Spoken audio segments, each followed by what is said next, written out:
Hello and welcome to another episode of CPR. I'm your host, Professor TK, live from the swamp. How are we all doing? By the time you're seeing this, it will officially be Thanksgiving, otherwise known as Turkey Day. Some folks are excited for that. Some folks might even wake up happy, super happy for that day. Me, however, I look on with fond memories. Turkey Day, Thanksgiving was always a holiday that spoke to me for many different reasons. One of those reasons just being good food, right? But deeper than that, it was a chance for to get a temperature check on family and friends. I remember for so many years, I would, when Snapchat was still popular, when folks would still actually use that, I would use that as an opportunity to say that I'm thankful for folks. I'm thankful for this person, and then I'd tag them on the app. And I realized I was leaking my energy even from then. So much of my energy was being leaked, even from those little moments, because doing a temperature check on every single person who I've held space for in my life was not only something that a madman would do, but it was something that was always bound to drain me in a way that I never would have anticipated until I came to the point where I needed to prioritize my own space.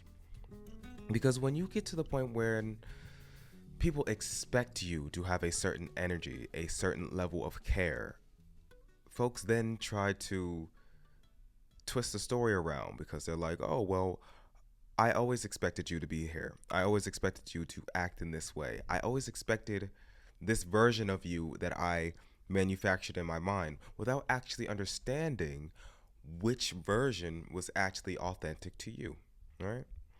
And a part of me understands that, right? Because we all put on different masks when we're talking to people. You might be a nicer person when you're talking to folks, your family, friends, your comfort zone.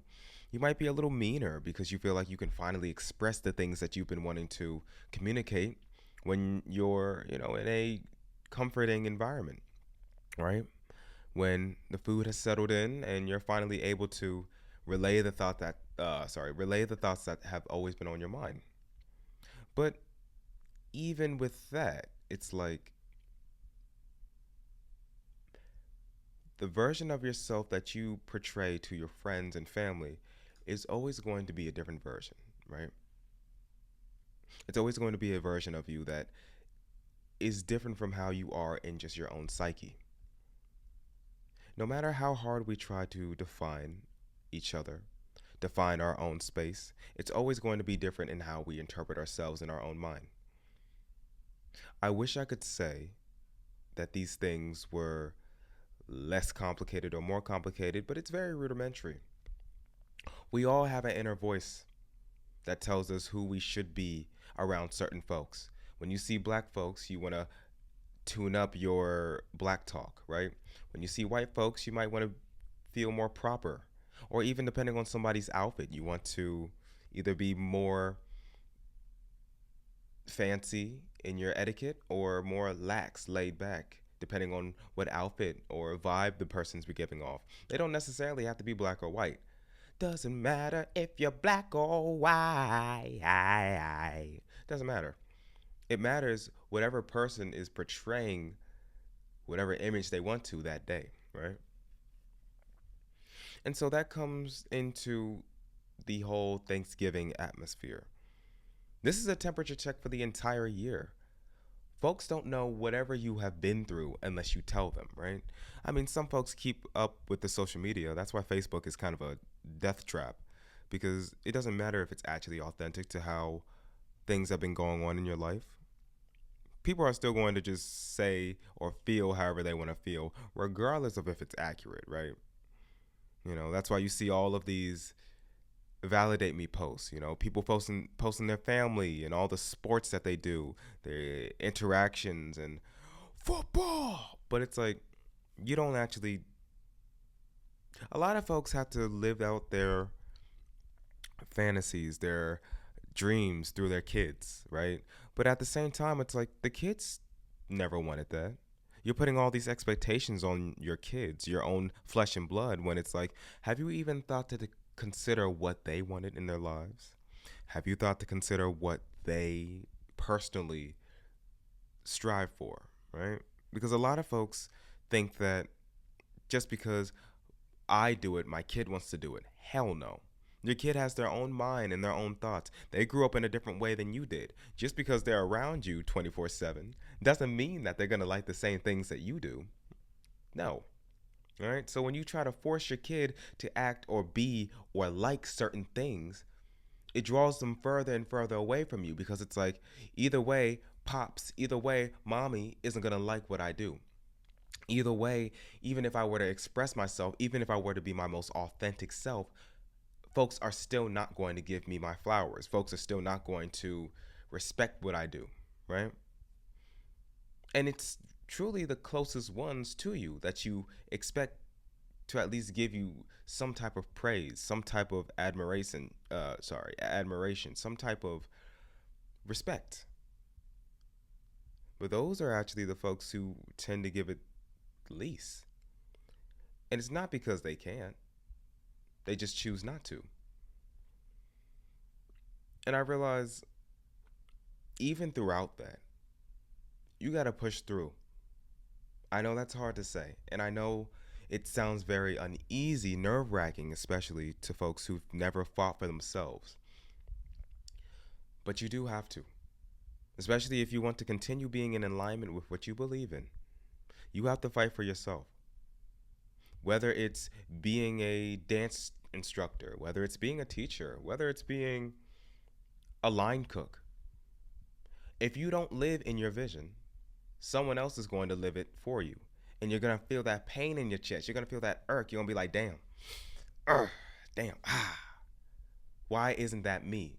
Because it could have been you, and it still is you. But somewhere along that road, you let other people determine that for you. I've mentioned this before, y'all. Alignment over everything. And at first, it feels very strenuous to family members, even friends, who expected a certain version of you to always be at gatherings, to always be at Friendsgiving, to always be at holiday gatherings. But when you finally decide to fight for yourself, that's when your true being comes out. That's when your true emotions come out. That's when you start to actually start living for yourself, right? Because even when things seem dire, alignment always shines through. Even when things seem so far out of reach, it feels like no one's listening.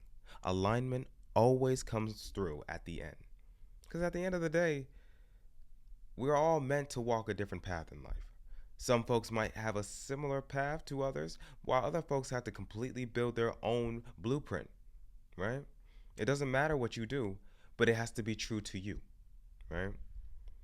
So, as you're eating those delicious hog and ham meals on this fine Thanksgiving, I want you to remember this. As you are gulping down every last drop of mashed potatoes, right? You got to say to the haters, screw you. Maybe not screw you, but no thank you. I'm going to do my own thing, right? And I should say before we continue, if you do like this, if you do like these videos that I do, the work that goes into these videos, leave a like, subscribe, share with a friend, comment. I don't see many comments on the videos, and I understand that's because folks look at the reels and aren't able to really stay for long. But if you are able to stay, I promise you, you're going to see something here. But for now, I want you to comment. If you've made it this far, I want you to comment what your favorite Thanksgiving meal is. All right? Your favorite Thanksgiving meal. That one meal that you go to every single time, even if it might be bad for you, even if that's your cheat day meal. I want to know your favorite Thanksgiving meal, even if it costs you your sanity, right? But I digress. This is the time, holiday time, when you have to be true to yourself, right? Even if that means, separating from folks that once knew an older version of you. It's okay. They'll get used to it. Oh no, he's leaving. Oh, she's leaving. Oh, changing. Oh, but they'll get used to you, I promise.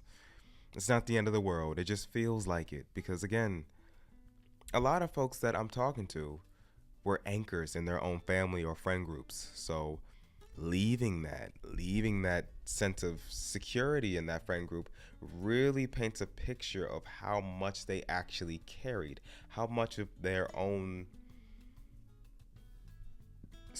lives were put on pause just to keep the balance. But you're your own individual too. You are your own being. So if you feel the need to step out, brother or sister, you gotta step out. You might have to walk them down, but you still gotta step out. There's nobody that should stop you from doing what you want to do. There's nobody that should stop you from feeling how you want to feel. Even if it might cost you a few friends along the way. It is what it is. The real ones always show their faces, right? And with that being said,